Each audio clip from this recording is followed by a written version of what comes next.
Hey everybody, Mobile Gamers Unite. It's kind of dark out, so you guys might not be able to see me on the camera, but it's a beautiful day out. It's nice and warm. It's just kind of dark. So I decided to do a video on my Summit team. And first of all, let's just get right into my characters. This is my main account. This is not my alt. And you guys have heard me talk a lot about my alt account and running Yles. Well, big surprise, I've actually been working on Yles on my main account too, because they are such good PvP characters, and because I've played them so much on my alt account, I feel familiar with them. So this is important because for Summit Arena, you're going to want to have a roster of 15 characters. And they're 15 characters that have to all share gear.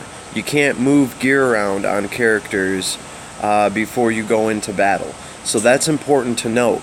Everything that I will be showcasing on this account right now, all of these characters have their gear. I do not move gear around.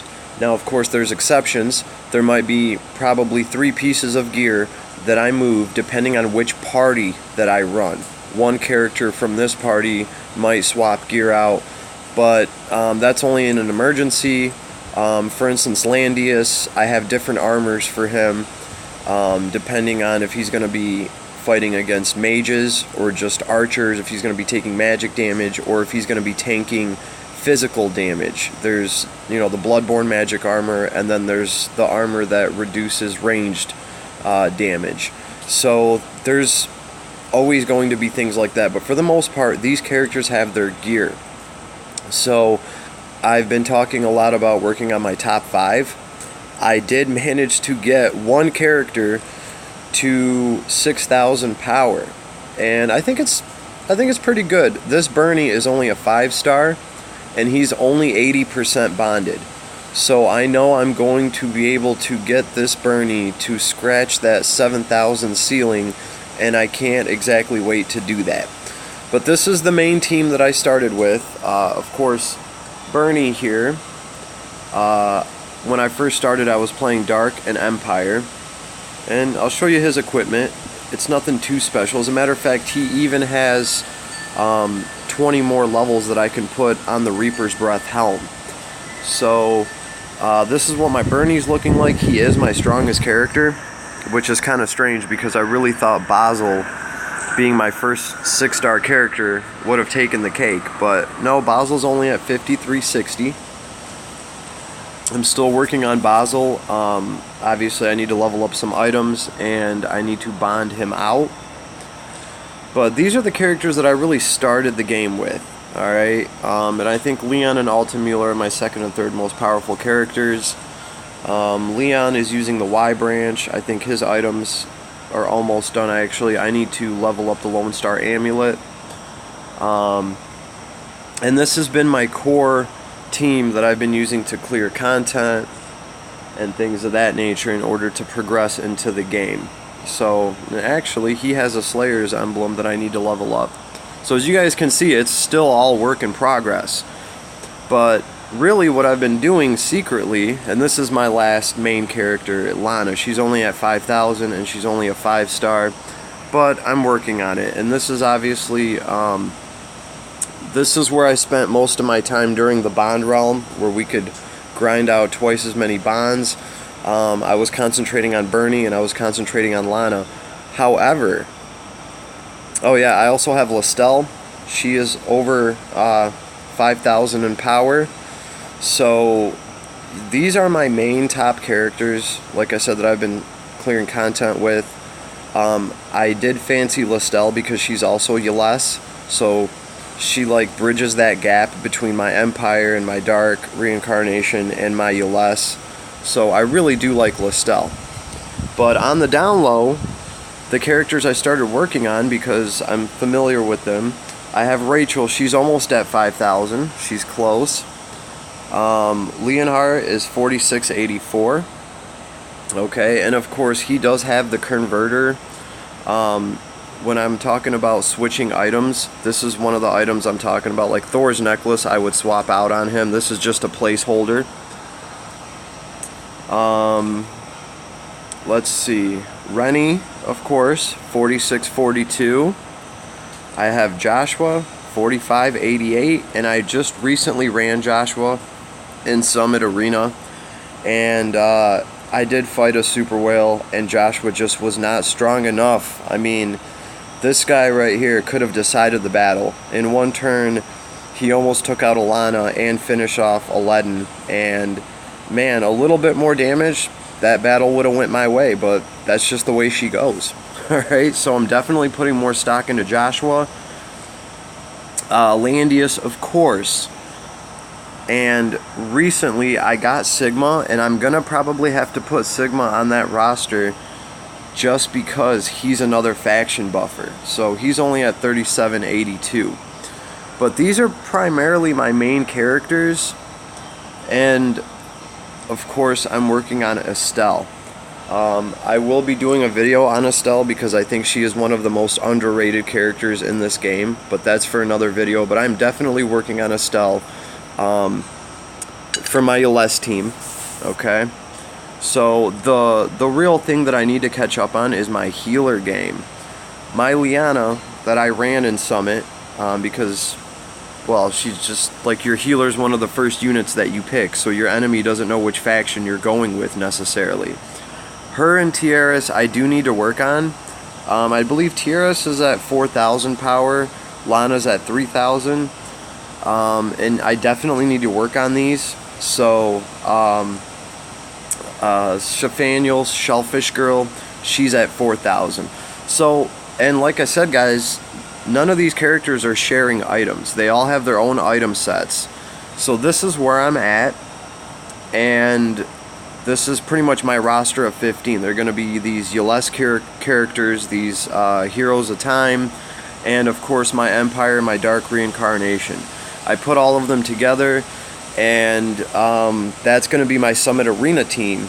So they're all between, on the low end, they're at 4,000 power, and on the high end, they're at 6,000 power. Now, I know there are tons of whales out there that have characters that are scratching 7,000. Not me, guys. This is it. I'm showing you my cards, okay? And like, this is just the truth of it. And the reason for that is because all my other characters that I use for Guild Wars, like my Juggler's on like 4,500. Farik here, she's almost 4,000. I recently used Farik to clear some level 65 content because she can be so niche, and she can, you know, do things like that by stealing people's buffs. But even all my other characters, Klaus is at 4K, Liffany's almost at 4, Almeta's at 3,600, my Matthew's only at 3,500, but 3,500 is plenty enough to go into Guild Wars and totally wreck. We're running Guild Wars on hard, and I want to do Nightmare, but we've had some people join the guild that are still leveling up, and I don't want to overwhelm them with Nightmare content that they have absolutely no chance in. And we've had quite a few new people join the guild, so we're running hard right now. And I gotta say, for characters that are 3,000 power and up, a hard Guild War difficulty is actually pretty easy to run. I mean, I'm still running a lot of it on auto. Okay, so this is how pretty much everything looks like on my main account. There's still some characters that are under level 60, and I'm definitely working on them. However, we've had news about everything that's coming out over on the Chinese side, and pretty much people telling us to save our experience potions because we're going to need them to take characters to level 70. So I'm trying to keep that in mind, or else a lot of these characters, like Letitia over here, she would be level 60 already. But for the most part, all of these characters, my R and my SR characters, they're used for Guild Wars, and this is pretty much all you need with them, okay? I don't have any characters sitting around that are level 1 because I do use everything. I think it's just a waste of a resource to have a character sitting around at level 1 when you could at least field them in Guild War. But I've had a few people ask me, and I just wanted to let you guys know this is pretty much what I've been working on top of just keeping everything kosher in my guild and making sure everything's gravy and that we're growing in a good way, these are the characters I've been working on. And right now I'm still behind. In order to bond out any of my characters anymore, I have to do more time rift. And it's not really a problem because I do have characters that are strong enough to do this. It's all just about time. You know, we all have to balance our lives with this game, work, and everything else that we're doing. So pretty much this is it. This is what I'm doing right now. I'm going to be grinding these levels out till I can start getting feathers, and then I can take my characters all the way up to 100% bond, and then the sky's the limit instead of the limit being the sky. So this is what I've been working on. Just wanted to share with you guys. Just making sure you guys don't think I'm lazy, because I've been on it, okay? So, Mobile Gamers Unite, I just wanted to give you guys a sneak peek on what I've actually been working on for Summit Arena, and how my characters are kind of looking. So, that's it, and I guess I will see you guys out there, okay? My only doubt is maybe I shouldn't have shown this, because now people will know exactly which one of my characters to ban. But I guess the point I'm trying to make is I'm trying to make an arena roster where it doesn't matter which one of my characters you ban if they're all at 5,000 or 6,000 power level. As long as I can get one of the fusion buffers for one of the factions I want to run and kind of fill in the pieces, I think I'll be pretty good to go in Summit Arena.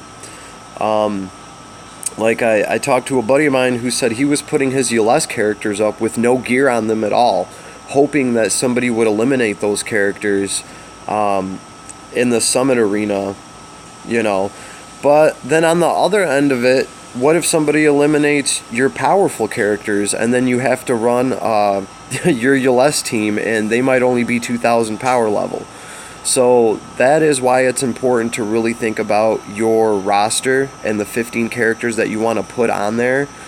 And remember, you can't share gear. So each character has to have their own gear completed for them. They all have to have their own enhancements. So something to think about, guys, while you're building your arena team. I will say this. I have tricked people before in arena into eliminating my weaker characters.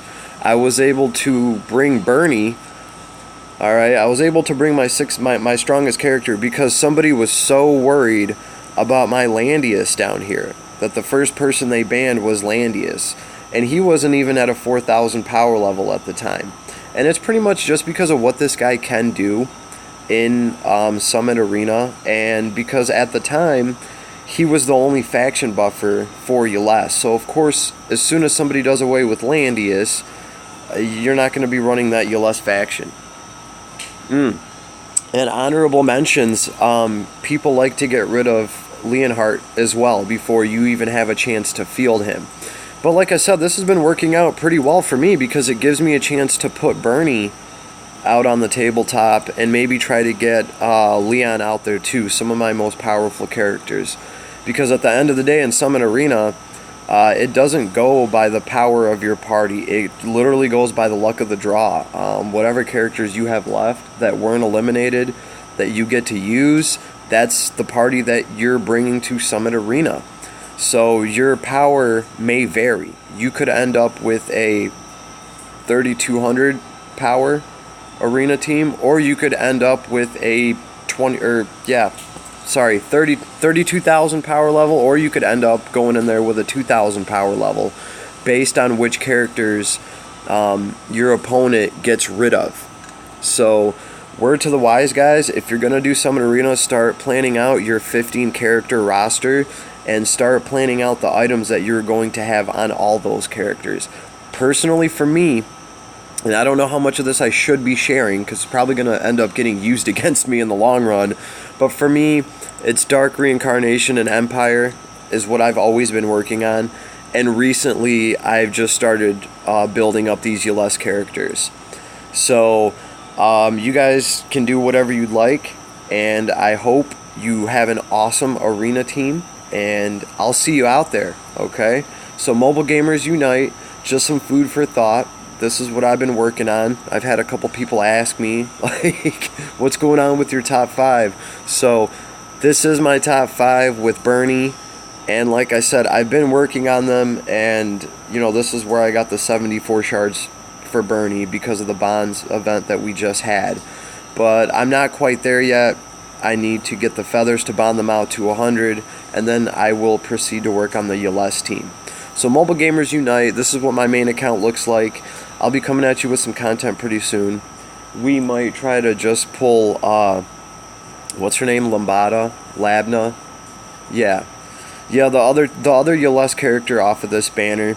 So, and I will be doing some more videos with Sigma, because Sigma can be very gnarly now that I've actually had a chance to run him, and to kind of see how his sniper ability works and how it sets up.